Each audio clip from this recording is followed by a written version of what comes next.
ગંભીર પ્રશ્ન હોય તો તે માનવ જીવન સાથે ચેડા કરી માનવ જીવનને જોખમ ઊભું કરતો પ્રશ્ન છે. ખાદ્ય પદાર્થોમાં ભેળસેળનું પ્રમાણ વધી રહ્યું છે ત્યારે પૂર્વ આરોગ્ય મંત્રી કુમાર કાનાણીએ હાલના આરોગ્ય મંત્રી પ્રફુલ્લ પાનસેરિયાને પત્ર લખ્યું છે. રાજ્યમાં ખાદ્ય પદાર્થોમાં ભેળસેળનું પ્રમાણ વધી રહ્યું છે, જેને લોકોના જીવન સાથે ચેડા કરતો ગંભીર પ્રશ્ન ગણવામાં આવે છે. અત્યાર સુધી શહેરમાં નકલી ઘી, પનીર, તમાકુ, મેગી મસાલા અને તેલ સહિતની અનેક નકલી વસ્તુઓ જપ્ત થઈ ચૂકી છે.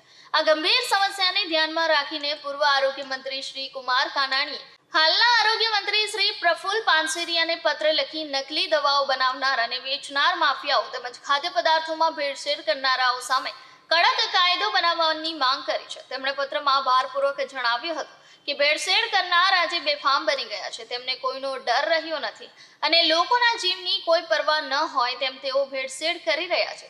શ્રી કાનાણીએ આ મુદ્દો વિધાનસભામાં પણ ઉઠાવ્યો હતો અને પૂર્વ આરોગ્ય મંત્રી શ્રી ઋષિકેશ પટેલને પણ આ પ્રવૃત્તિઓ રોકવા માટે કાયદો બનાવવાની માંગ કરી હતી. તેમણે જણાવ્યું હતું કે તેઓ લાંબા સમયથી આ માંગ ઉઠાવી રહ્યા છે. તેમના મતે ભેળસેળ કરનારા માફિયાઓને ડર લાગે એવો કોઈ કાયદો હાલમાં અસ્તિત્વમાં નથી. અગાઉની રજૂઆતોનું સંતોષજનક નિરાકરણ ન મળતા તેમણે ફરીવાર આ મુદ્દો ઉઠાવ્યો છે. આ સમસ્યાનું એક મહત્વનું કારણ એ છે કે ભેળસેળિયા ખૂબ જ સસ્તા ભાવે દૂરના અંતરિયાળ વિસ્તારો અથવા નાની કરિયાણા દુકાનો અને ડેરીઓ પર આવી નકલી અને મિલાવટવાળી વસ્તુઓનું વેચાણ કરે છે. આપણે સૌ જાણીએ છીએ કે ઘણા સમયથી નકલી દવાઓ, ખાદ્ય પદાર્થો નકલી, પનીર હોય, ઘી હોય, ખાદ્ય પદાર્થોમાં ભેળસેળનું પ્રમાણ ખૂબ વધી રહ્યું છે. દિવાળી પહેલાં આરોગ્ય વિભાગ, ફૂડ એન્ડ ડ્રગ્સ વિભાગે ઘણી બધી જગ્યાએ રેડ પાડી. ખૂબ મોટી સંખ્યામાં, મોટા જથ્થામાં પનીર પકડાયું. સુરતની અંદર 9,000 કિલો ઘી નકલી પકડાયું. ક્યાં છે પનીર? ક્યાં છે ઘી? શું થયું એ ઘી પનીર બનાવનારા વેચનારા લોકોનું? કંઈ જ નથી થતું. કંઈ જ ખબર નથી શું કાર્યવાહી થઈ. 2-5 કેસ થાય, 2-5 હજાર 25,000 દંડ થાય, છૂટી જાય, ફરીવાર પાછો ધંધો શરૂ થાય. બેફામ બન્યા છે ભેળસેળ કરનારા, નકલી બનાવનારા લોકો, માફિયાઓ. કોઈ ડર વગર, ભય વગર બેફામ પણ આ ધંધો કરી રહ્યા છે. તો એને અટકાવો કેવી રીતે?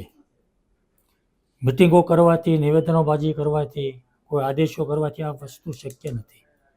આને રોકો અને બંધ કરવા હોય તો કડક કાયદો બનાવવો પડે અને કડક કાયદો બન્યા પછી એનું કડક અમલવારી કરવી પડે, એનું પાલન કરાવવું પડે.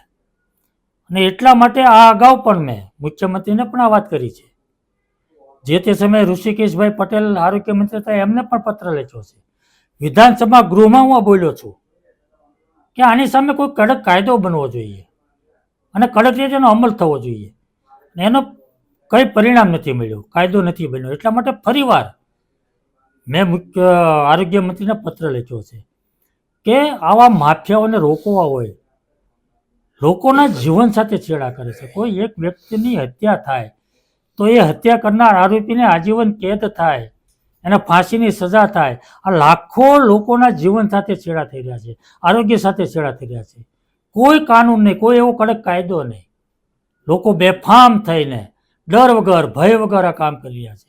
એવા લોકોને રોકવા માટે એક કડક કાયદો બને જેનાથી લોકો થરથર કાપે, થરથર ધ્રુજે. નકલી બનાવવું હોય, નકલી ખવડાવવું હોય, નકલી વેચવું હોય તો એને ડર હોવો જોઈએ, ભય હોવો જોઈએ.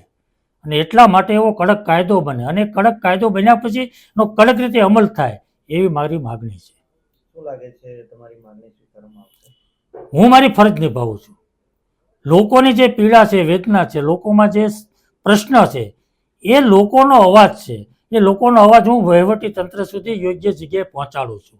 હું મારી ફરજ નિભાવું છું અને મને ભરોસો પણ છે કે આરોગ્ય મંત્રી પાસે સ્વતંત્ર હવાલો છે, યુવાન છે, ભણેલા છે, ઈમાનદાર છે, પ્રમાણિક છે, કામ કરવાની ઈચ્છા શક્તિ ધરાવનાર છે. અને મને ચોક્કસપણે લોકોને મને પણ વિશ્વાસ છે કે નવો કાયદો બનાવશે અને કડક કાયદો હશે અને કાયદાનું કડક રીતે અમલીકરણ થાય અને લોકોને સારું, અસલી ખાવાનું મળે એવી હું અપેક્ષા રાખું છું.